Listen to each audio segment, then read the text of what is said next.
देखिए तो हम आपको ये कचहरी चौक का दृश्य दिखा रहे हैं। आप देखिए और दुर्गा माता का पंडाल खुल गया है, हम आपको दिखाते हैं। चलिए मेरे साथ बने रहिए, राजू रेवेल आपके साथ है।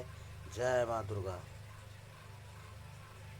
देखिए कि कचहरी चौक पे काफ़ी भीड़ देखने के लिए मिल रहा है, तो आप लोग आइए और देखिए यहाँ पे भीड़ का आनंद लीजिए। देखिए हम आपको अभी माता का दर्शन कराएंगे, तो बने रहिए मेरे साथ। आपके साथ राजू रेवेल एनी टाइम तैयार।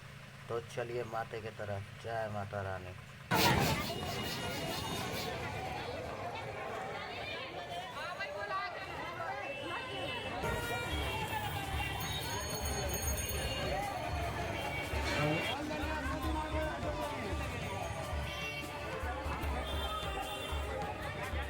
देखिए कि यहाँ पे सारे माता रानी के रक्षक खड़े हैं और यहाँ पे माता रानी का मूर्ति, दिव्य मूर्ति। आइए आप लोग यहाँ पे देखिए और आशीर्वाद लीजिए।